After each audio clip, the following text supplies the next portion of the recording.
Many of us grew up under a specific kind of training that prioritized the needs of others over our own. It's a foundational lesson that teaches you to view your own feelings as secondary to the comfort of the people around you.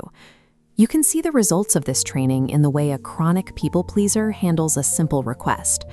When someone asks for their help, the word yes escapes before they have a chance to check their own schedule or energy levels. This habit usually leads to a cycle of private resentment.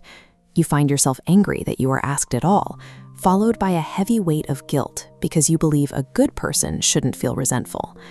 Society reinforces this pattern by praising self-sacrifice. When you consistently ignore your own boundaries to help others, you are labeled as mature, reliable, and exceptionally kind. But living for that external praise has an internal cost. Instead of feeling virtuous, you feel trapped in a lifestyle designed to keep everyone else regulated while you slowly disappear. The exhaustion you feel suggests that this way of living is a trained response. To understand why it's so difficult to stop, we have to look at how this response was first built. In early childhood, maintaining a connection with a caregiver is a biological imperative. Because a child cannot survive on their own, the brain is hardwired to prioritize attachment above almost everything else. If a caregiver is emotionally dismissive, unpredictable, or requires the child to manage adult emotions, that connection becomes precarious.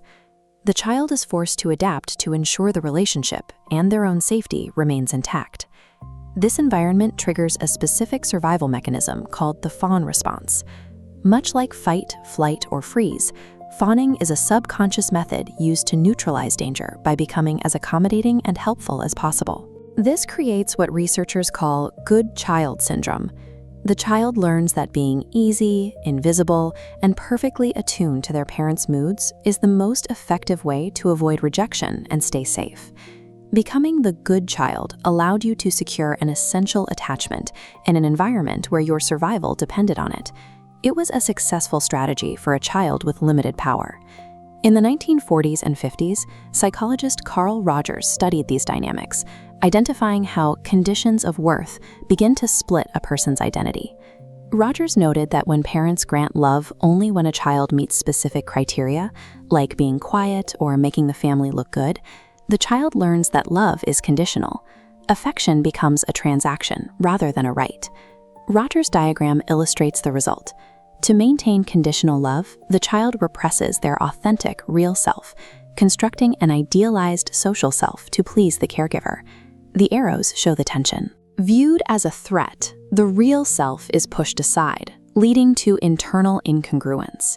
This creates a fundamental misunderstanding of relationships. You didn't learn that you were inherently lovable. You learned how to pay the cost required to stay safe.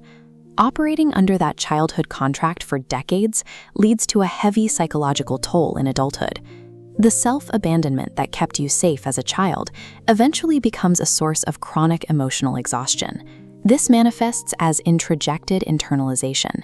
You now experience a persistent internal compulsion to be accommodating just to feel worthy of existing. The pressure to please no longer comes from a parent, but from your own internal wiring. The long-term impact is often identity diffusion.